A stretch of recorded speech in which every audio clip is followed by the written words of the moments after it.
Hello बच्चों, कैसे हो आप सब। आज हम लोग सबसे इम्पोर्टेंट टॉपिक डिस्कस करेंगे बेटा क्लास 9th में ग्रेविटेशन सेक्शन, जो कि ऑलरेडी आपको बता रखा था। आज न्यूमेरिकल टॉपिक पे डिस्कस करेंगे यूनिवर्सल ऑफ ग्रेविटेशन, जो आपको फार्मूला पता है F equals to capital G m1 m2 upon r square. उस पर क्वेश्चन करते हैं, फिर उस पर और थोड़ा उसके डिफरेंट टाइप के फार्मूले पे डिस्कस करेंगे। मेनली मान लीजिए जैसे ये फार्मूला हो गया आपका F equals to capital G m1 m2 upon r square, ठीक है ना। इस पे न्यूमेरिकल डिस्कस करेंगे। These are the very important numericals, जिसको हमें डिस्कस करना है और फिर इसी के टाइप के क्वेश्चंस के कंसीडर पे बेस्ड, इसके फॉर्मूले पे बेस्ड हमें क्या करना है, क्वेश्चन करना है, ठीक है ना। तो यहाँ पे आर ऑलरेडी आपको बता रखा हूं मैं कि और आर जो है क्या है, दोनों बॉडी जो दोनों मास है m1 m2 उनके बीच का डिस्टेंस है। This is the distance between two bodies. This is very important point, ये याद रखिएगा कि ये दोनों बॉडी के बीच का डिस्टेंस होता है, ठीक है। और इनके बीच जो फोर्स लगता है वो एफ होता है, जो कि फोर्स ऑफ अट्रैक्शन होता है एफ। इस फॉर्मूले पे बेस्ट क्वेश्चन करते हैं, ठीक है बच्चों। जैसे पहला क्वेश्चन आपके सामने बोर्ड पे लिखा हुआ है ऑलरेडी, मैंने उसको आप देख लीजिए पहले, ठीक है। क्वेश्चन क्या है, देखिए क्वेश्चन में कह रहा है gravitational force between two bodies is 1 Newton if the distance between them is made हाँ between them is made twice। यहाँ पे थोड़ा सा प्रिंटिंग एरर हो गई, लिखने में मुझसे छूट गया। made twice what will be the force, ठीक है ना। made twice तो what will be the force। तो इसमें करना क्या है, सबसे इंपॉर्टेंट पॉइंट देखो, आपको ऑलरेडी बता रखा हूँ कि F बराबर क्या होता है, कैपिटल G m1, ध्यान दीजिएगा m1 m2 upon r square, ठीक है ना। इससे देखिए m1 m2 कांस्टेंट होगा, G कांस्टेंट होगा, मतलब F जो है that is inversely proportional to the 1 upon r square. तो इसका एक फॉर्मूला बनता है कि F1 अपॉन F2 बराबर, अगर इस डिस्टेंस पहले केस में डिस्टेंस जब फोर्स F1 था R1 ले ले, दूसरे केस में R2, तो उल्टा है 1 अपॉन r स्क्वायर, तो ऊपर चला जाता है, तो क्या हो जाता है R2 अपॉन R1 का होल स्क्वायर। ये हम थोड़ा सा जनरलाइज कर दिया, ये हेल्प करेगा आपको, ठीक है ना। क्वेश्चन में कह रहा है gravitational force between two bodies is 1 Newton if the distance between them is made twice, what will be the new force, what will be the force. तो कुछ नया नहीं करना है, बस ध्यान देखना कि जो ग्रेविटेशनल पहले केस में F1 कितना दे रखा है, 1 न्यूटन है, ठीक है। R1 मान लो तुम्हारा R है, R2 क्या है, इसका ट्वाइस कर दिया गया, मतलब डबल कर दिया गया। M1 M2 में कोई दिक्कत नहीं है, M1 बराबर मतलब M1 M2 आपके दिए गए हैं, ठीक है ना। तो M1 M2 से कोई लेना देना नहीं हमें, क्योंकि M1 M2 इक्वल होंगे, दोनों से कट जाएंगे। तो ये है केस। आपसे क्वेश्चन में पूछ रहा है कि बताइए F2 की वैल्यू क्या होगी, प्यारे स्टूडेंट, ठीक है। तो ये इतना डेटा नोट कर लीजिए, फिर आगे आपको हम कराते हैं, ठीक है। अब करेंगे क्या, इसी फॉर्मूले में बस रखेंगे। चलिए इसको अभी इस डेटा को रखते हैं। हमारे पास फॉर्मूला ऑलरेडी पता है हमें क्या है, since F1 upon F2 equals to R2 upon R1 का होल स्क्वायर, राइट। तो F1 की वैल्यू बेटा कितना दिया है, 1 न्यूटन। F2 आपसे पूछ रहा है, ठीक है। R2 कितना हो जाएगा, 2R, R1 कितना है, R का स्क्वायर कर दीजिए, R से R कैंसिल हो जाएगा, 1 अपॉन F2, 2 का स्क्वायर करोगे 4 आ जाएगा, ठीक है ना। तो F2 बराबर कितना आ जाएगा, ध्यान दीजिएगा, F2 जो हो जाएगा 1/4 न्यूटन, या इसको अगर आप डिवाइड करते हो तो 0.25 Newton will be your answer, ठीक है।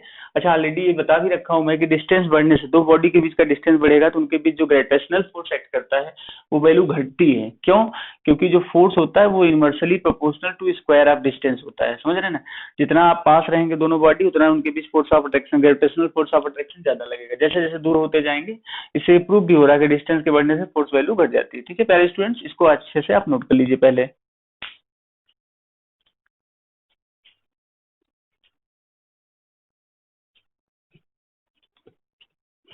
ओके बच्चों, अब यहाँ देखिए एक क्वेश्चन बहुत सिंपल सा है, बहुत प्यारा सा क्वेश्चन जो आपके सामने है। Calculate the gravitational force between a 20 kg ball and 50 kg ball placed at a distance of 8 metre, ठीक है ना। तो आपको ऑलरेडी पता है ग्रेविटेशनल फोर्स क्या होता है, F equals to capital G m1 m2 upon उनके बीच का डिस्टेंस r स्क्वायर, ठीक है ना। तो फॉर्मूला है। तो आप क्या करें, पहले देख लो गिवन दैट क्या क्या दिया है। गिवन दैट, क्वेश्चन सॉल्व करने से पहले आपको गिवन डेटा नोट किया करिए, जरूर है इंपॉर्टेंट सोल्यूशन, ठीक है ना। सोल्यूशन जब स्टार्ट करते हैं उससे पहले ये गिवन दैट सोल्यूशन लिख के गिवन दैट नोट करिए। देखिए मास कितना है बच्चों, 20 kg है। M1 इज व्हाट, 20 kg, देखो 20 किलोग्राम, राइट। और M2 आपका कितना है बताएं, M2 इज 50 kg। R की वैल्यू क्या है, 8 मीटर है, कितना है, 8 मीटर। तो अब आपको क्या करना है कि वैल्यू कैलकुलेट करनी है। यहाँ पे फोर्स पूछ रहा है, एफ बराबर मतलब ग्रेविटेशनल फोर्स बताइए। जी की वैल्यू ऑलरेडी आपको पता है तो उसको हमें बताने की जरूरत नहीं है। तो फॉर्मूले में रखते हैं सीधे, एफ बराबर जी की वैल्यू क्या होती है प्यारे स्टूडेंट, 6.67 10⁻11 m1 m2 20 × 50 किलोग्राम अपान उनके बीच का डिस्टेंस 8 मीटर का स्क्वायर। ठीक है, तो सबसे पहला जो ट्रिक है क्या करना है, घबराओ मत, बिल्कुल आराम से करो, नंबर वाले सब एक साथ कर दो। 6.67 देखो 5 2 जा 10 होगा, हाँ तो कितना हो, 3 जीरो हो जाएगा, देखो इधर 5 2 जा 10, 3 जो 1000 हो जाएगा, 50 20 जा 1000 होता है। 1000 मतलब क्या लिख सकते हो, इसको लिखो 10⁻11, इसको लिख दो 10⁻3। 1000 को 10⁻3 लिख सकते हैं, 8 8 जा कितना होता है 64। कैलकुलेशन में बहुत ज्यादा घबराने की जरूरत नहीं है। तो यहाँ से घटा दीजिए 6.67 ओवर 64 राइट, इंटू ये जाएगा 11 3 का घट जाएगा, कितना आ जाएगा, हाँ और -8 आ जाएगा, 10⁻8। समझ रहे हैं कितना आ जाएगा, 10⁻8 आ गया। अब करना क्या है, ये 6.67 है, अगर एक डे 10 से ऊपर नीचे मल्टीप्लाई कर दे तो हमारा कितना हो जाएगा 66.7 अपान, ठीक है ऐसे करते हैं। देखो यहाँ पे क्या किया मैंने, 10⁻−9 कर देता हूँ, ये चीज ध्यान रखना, जो 10 है यहाँ नहीं मल्टीप्लाई कर रहा, नहीं 640 हो जाएगा, फिर वही केस आ जाएगा। तो हमने क्या किया, 10 से यहाँ पे -1 से मल्टीप्लाई करके और -1 से यहाँ पे डिवाइड कर दिया, डेसिमल हटा के यहाँ पे जीरो बढ़ाएंगे, उस जीरो को ऊपर ले आती है तो -9 हो गया। अब इसको डिवाइड कर दोगे, ऑलमोस्ट 1.05 इंटू 10⁻−9 न्यूटन आपका आंसर आ जाएगा प्यारे स्टूडेंट्स। ठीक है, ये ट्रिक है, आराम से करो, कूल होके करो। जैसे देखो यहाँ 6.67 डिवाइड है 64 होता है, अगर ये 66 होता तो हम डिवाइड कर देते, तो ये क्या करते 10 से ऊपर नीचे मान लो मल्टीप्लाई कर दिया। 10 से जब करोगे 66.7 इंटू 64 इंटू 10, तो 10 में इसके साथ नहीं मल्टीप्लाई करके 10⁻1 करके ऊपर गया, 10⁻−1 हो गया, 10⁻−8 ऑलरेडी था, 10⁻−9 लिख दिया। और फिर इसको एक बार तो जाएगा ही, लमसम इतना आ जाएगा 1.05। ठीक है, ये है, ऐसे आपको क्वेश्चंस को अप्रोच करना है प्रॉपर वे में, कोई गलती ना करते हुए। ठीक है बच्चों, इसको नोट कर लें।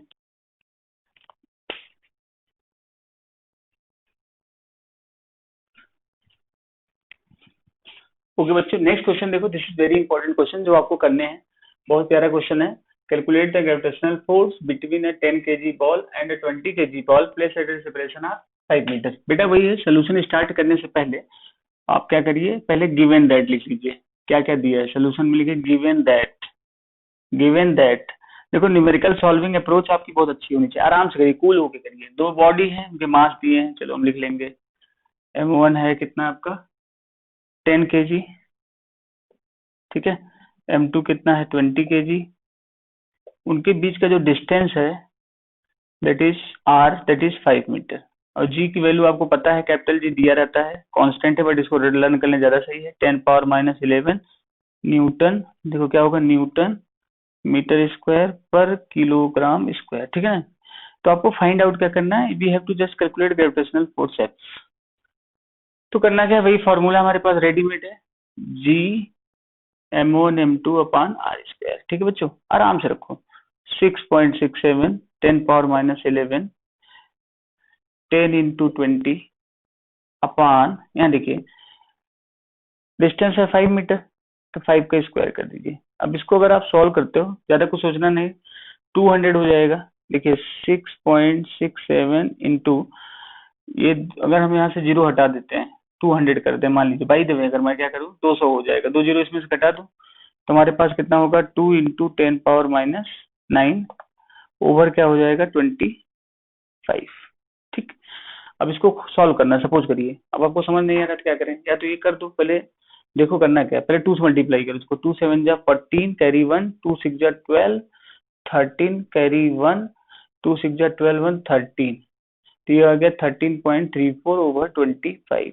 ठीक है, इंटू 10⁻−9। फिर वही चीज हम चाह रहे हैं कि 133 हो जाता है तो 25 से डिवाइड हो जाता है, तो 10 से ऊपर नीचे मल्टीप्लाई करें, 10 से ऊपर नीचे हम क्या करें मल्टीप्लाई करें। तो इसको आप पहले यहाँ तक नोट कर लीजिए।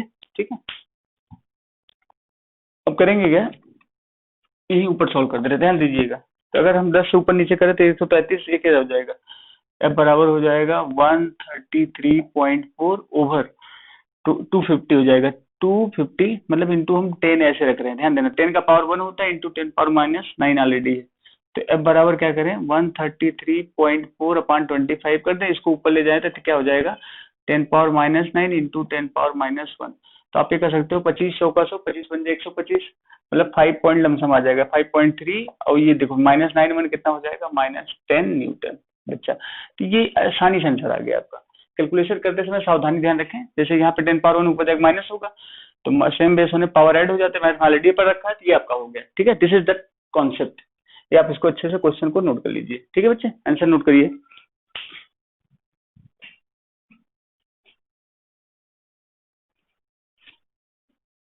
ठीक है बच्चों, this is one of the most important question, और इसको ध्यान समझिएगा। कह रहा है कि two bodies of masses 100 kg and 10,000 kg are at a distance of 1 metre apart, एक दूरी पे रखे गए हैं। At what distance, at what point the line is joining them a third body experiences the net gravitational force 0। पहले इसको आप figure से समझिए, क्वेश्चन थोड़ा सा ट्रिकी है, थोड़ा सा टफ भी है, कह सकते हो। ठीक है, इंपॉर्टेंट तो है ही। देखिए, जैसे मान लीजिए कि आपने कहा कि हमारे पास सर दो बॉडी, समझिएगा ऐसे। ठीक है, अब इनके सेंटर से हम डिस्टेंस ऐसे दिखा देते हैं आपको। डिस्टेंस दे रखा है ऑलरेडी 1 मीटर। ये बॉडी सेंटर C1 है, बॉडी सेंटर क्या है C2। C2 this is very important concept. अब ध्यान रखना बच्चा, इसमें करना क्या है आपको कि यहाँ पे मास कितना है 100 kg है, और यहाँ पे मास कितना है ऑलरेडी 10,000 kg। अब इसके बीच करा एक थर्ड बॉडी कहाँ रखा जाए कि जिससे उस पर नेट ग्रेविटेशनल फोर्स जो है 0 हो जाए। तो पहले ध्यान रखना, मान लो थर्ड बॉडी का मास m है। ठीक है, जो पहले वाले बॉडी के साइड से r डिस्टेंस पे रखा गया है। कितने डिस्टेंस पे रखा गया, r डिस्टेंस पे। ठीक है, तो ऐसे आप मान सकते हो, जैसे पॉइंट A हो गया, ये पॉइंट आपका B हो गया, ये पॉइंट यहाँ पे C रखा गया। पूरा डिस्टेंस यहाँ से यहाँ तक क्या है 1 मीटर है, तो यहाँ से यहाँ तक का डिस्टेंस कितना हो जाएगा 1 - r। ठीक है, r डिस्टेंस रखा गया तो 1 - r हो जाएगा, ये डिस्टेंस ध्यान रखिएगा। तो ऐसे हो जाएगा। हम मान लीजिए कि थर्ड बॉडी जो है पॉइंट, इन दोनों बॉडी को मिलाने वाली लाइन के पॉइंट C पे रखा गया है। अब इनके बीच जो ग्रेविटेशनल फोर्स, अब देखो इस पे नेट फोर्स तभी 0 होगा अगर ये इसको मान लो 10 न्यूटन से अपने तरफ खींच रहा है F1 फोर्स से, और ये इसको अपने F2 से खींच रहा है। ठीक है, अगर उस केस में F1 बराबर F2 हो जाए, मतलब एक बॉडी पे दो फोर्सेस अगर एक दूसरे के इक्वल और अपोजिट डायरेक्शन में लगेंगे तो उस समय क्या होगा, नेट फोर्स 0 होगा। मतलब 10 न्यूटन है 10 न्यूटन है, जैसे आपको कोई पकड़ के इधर 10 न्यूटन से खींचे फिर इधर 10 न्यूटन से खींचे तो आप वहीं खड़े रहेंगे, नेट फोर्स 0 हो जाएगा। सेम चीज होगा। ठीक है स्टूडेंट, इसको आप पहले अच्छे से बना लीजिए। ठीक है, आगे बताते हैं।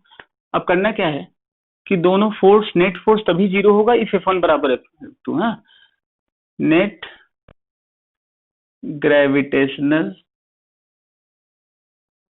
Force on body C will be 0 if, ध्यान दीजिएगा, इफ क्या हो F1 बराबर क्या हो जाए बच्चा F2। ठीक है ना, तो अब F1 F2 निकाल लेते हैं, इसको हम रख करते कोई जरूरत नहीं है। ठीक है ना, तो दिखा देते हैं। देखो F1 निकालेंगे तो F1 क्या लिखेंगे, देखो ध्यान से। F1 में हम लिखेंगे क्या, कैपिटल G M1। इस वाले बॉडी का मास जो कि ऑलरेडी पता है हम लोगों को कितना था, एक का 100 kg था। ठीक है ना, तो यहाँ पे डिस्टेंस ऑलरेडी है, इसको हम रफ कर देते हैं, आपको हम सीधे सीधे बताते हैं। देखिएगा, इसका मास कितना था 100, और जो बीच में रखा गया उसका मास है मान लिया। डिस्टेंस कितना हो जाएगा, इधर साइड से अगर रखा है उसके बीच तो r²। और इसी प्रकार से F2 अगर आप निकालेंगे, G वो 10,000 है ऑलरेडी आपको पता है, इंटू M ओवर 1 - r का होल स्क्वायर। ठीक है, अब देखा कि क्वेश्चन में कह रहा है सिंस F1 बराबर क्या है F2, दिस इंप्लाइज दैट ये वैल्यू इक्वल करते हैं G इंटू 100 इंटू M। थोड़ा आसानी से लगेगा, हाँ कंफ्यूजन ना हो, इसको ऐसे लिखें G इंटू 10,000, ठीक, इंटू M ओवर 1 - r का होल स्क्वायर। अब देख भाई यहाँ क्या करें, G से G कट जाएगा, M से M कट जाएगा, यहाँ से 2 जीरो से ये कट गया।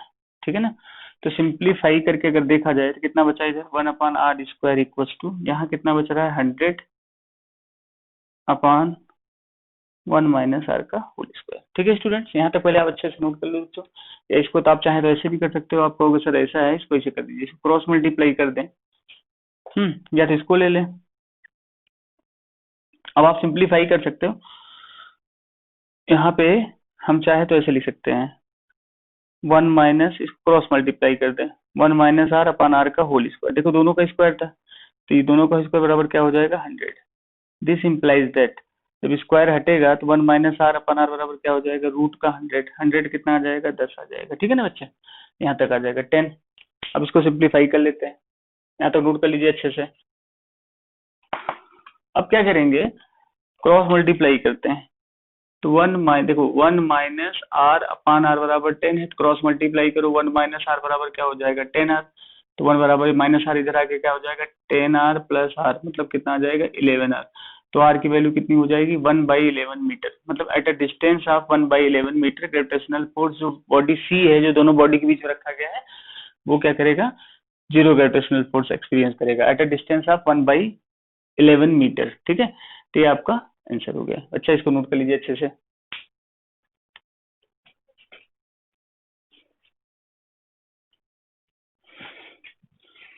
ठीक है बच्चों, this is one of the most important question. A body weight 60 Newton when measured on the surface of earth and what would be its weight when measured on the surface of moon. इसको देखो करने का दो तरीका है। एक तो तुम्हें सबसे शॉर्ट ट्रिक तरीका बताता हूँ सोल्यूशन में, कि अगर अर्थ का वेट दिया हो तो wait of the body on the moon जो होता है, wait of the body on the earth divided by 6, कुछ सोचना नहीं। तो यहाँ पे देखिए wait of the body on the earth कितना है 60 न्यूटन है। 60 न्यूटन बाई 6 कर देते आंसर कितना आ जाएगा 10 न्यूटन। ठीक है, ये तो एक तरीका हो गया आंसर निकालने का। मान लो एमसीक्यूज मल्टीपल चॉइस का क्वेश्चन है तो आप उसको ऐसे कर लेंगे। लेकिन इसका जो सेकंड मेथड है, सेकंड मेथड ये याद रखिएगा, कभी कभी क्या करता है क्वेश्चन में कैलकुलेट करना ही पड़ जाता है मुझे। तो उस केस में करना क्या है कि wait of the body on the earth surface जो होता है दैट इज mg हो गया, सपोज करो। अब weight of the body on the moon surface क्या होगा mgm होगा, मतलब acceleration due to gravity gm। ठीक है ना, तो याद रखना कि जो एक्सीलरेशन ड्यू टू ग्रेविटी जो मून के सरफेस पे होता है वो अर्थ का क्या होता है g/6 हो जाता है। तो यहाँ पर अगर रखें तो gm की जगह कितना हो जाएगा mg/6। तो mg की वैल्यू क्या है वही we है, इसलिए हमारा जो फॉर्मूला बनता है we/6। ठीक है, ये चीज याद रखिएगा, बहुत आपको हेल्प करेगा बच्चों। ठीक है, इससे आपका आंसर हो जाया करेगा। इसको नोट कर लीजिए अच्छे से आप लोग सबसे पहले।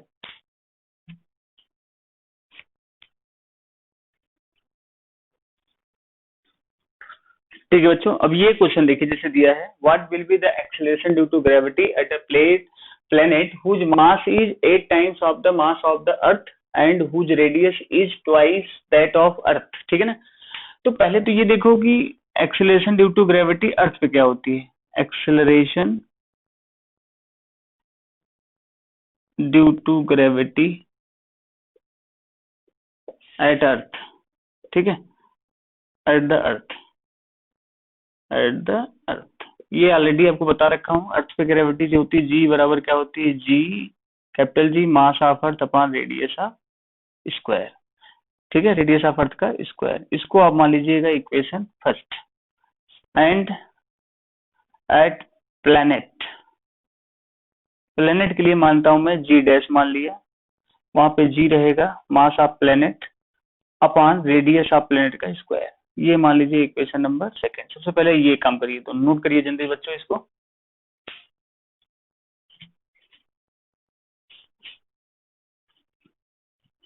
ठीक है बच्चों, अब यहाँ पे हमने आपका स्टेप थोड़ा सा बताया है कि जैसा कि आप देख रहे हैं हमने क्या किया 2 को 1 से डिवाइड कर दिया। तो डिवाइड करोगे जी पान जी डैश, इतना अपान उल्टा हो जाता है, ऊपर डिनोमिनेटर इसका चला जाएगा R E square upon G M E, ये जी से जी कट गया, इतना आ गया। अब यहाँ पे हम कुछ नहीं करेंगे, सीधे लिखेंगे according to question ATQ। According to question ध्यान दीजिएगा, मास ऑफ जो प्लेनेट है वो कितना है 8 टाइम्स ऑफ मास ऑफ अर्थ, और जो रेडियस है वो कितना है उसको देख लीजिए। रेडियस क्वेश्चन में कितना दिया गया था आपको, रेडियस में आपको ये चीज ध्यान रखना है कि रेडियस है जो ट्वाइस है अर्थ का जो भी रेडियस है उसका ट्वाइस है आर। अब इस वैल्यू को यहाँ रख देते हैं, देयरफॉर सीधे हम अप्लाई करके लिखते हैं जी डैश में निकालना है, जी की वैल्यू कितनी है 10 है बराबर, देखिए ये कितना हो जाएगा 8 me अपान me। ठीक है, आर ई कितना है, आर ई ऐसे रहेगा अपान ये कितना हो जाएगा 2 re का होल स्क्वायर। देखिएगा तो जी डैश इक्वल्स टू 10, ये देखो एम ई से एम ई कट गया, आर ई से आर ई कट गया, 8 1/2 के स्क्वायर करोगे तो 4 आएगा, 4 2 जा 8, 2 आ गया। तो जी डैश कितना आ जाएगा 10 into 2 मतलब 20 मीटर पर सेकेंड स्क्वायर। प्लेन मतलब एक्सीलरेशन ड्यू टू ग्रेविटी जो होगा प्लेनेट पे कितना होगा 20 मीटर पर सेकेंड स्क्वायर होगा। बच्चों इसको अच्छे से आप नोट कर लीजिए।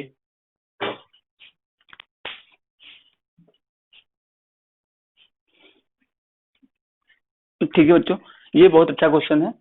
What will be the effect on the weight of the body if the average density of the earth is same and diameter reduces to half of the present value? तो इसमें सबसे पहले कुछ नहीं करना। देखो, हमें acceleration due to gravity at the surface of earth पता है, GME अपान क्या होता है, RE स्क्वायर। इसमें कुछ नया ना करो, बस एक चीज बताओ, मास ऑफ अर्थ क्या होता है?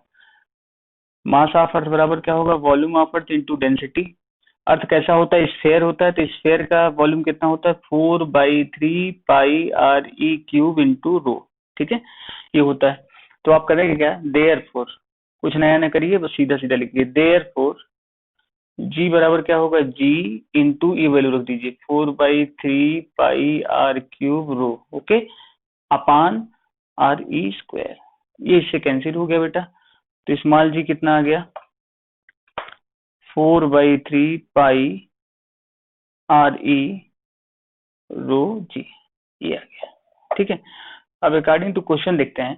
क्वेश्चन में अगर डायमीटर को हाफ कर दें, इसको पहले आप नोट कर लीजिए बच्चों।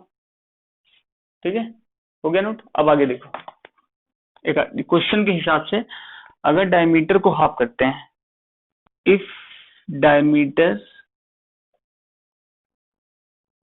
और रेडियस, क्योंकि डायमीटर जब घटेगा आधा तो रेडियस भी घट जाएगा, इफ डायमीटर और रेडियस reduces to half, ठीक है, देन क्या होगा, ध्यान रखिएगा, तब क्या हो जाएगा, जो एक्सेलरेशन आएगी वो कितनी होगी, जी डैश बराबर कितना हो जाएगा, 4/3 पाई RE/2।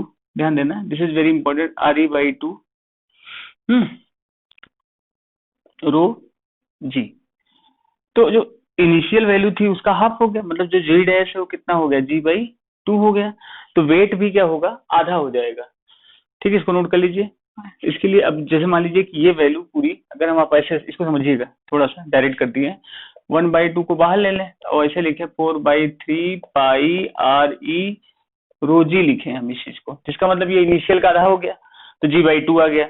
देयरफॉर वेट कितना हो जाएगा, जो भी वेट था वो क्या हो जाएगा, जब वेट पहले, जैसे मान लीजिए पहले वेट क्या रहा होगा, mg रहा होगा, अब मान लीजिए वेट क्या हो गया, mg डैश हो गया, तो m और g डैश की वैल्यू ऑलरेडी पता है कितना है, G/2, तो वेट क्या हो जाएगा, W/2। Therefore weight reduces to half. ठीक है ना, ये हो जाएगा। तो इस प्रकार से अच्छा है, ये क्वेश्चन आप अच्छे से बच्चों इसको नोट कर लीजिए। ठीक है, ओके, तब तक के लिए टेक केयर, थैंक यू।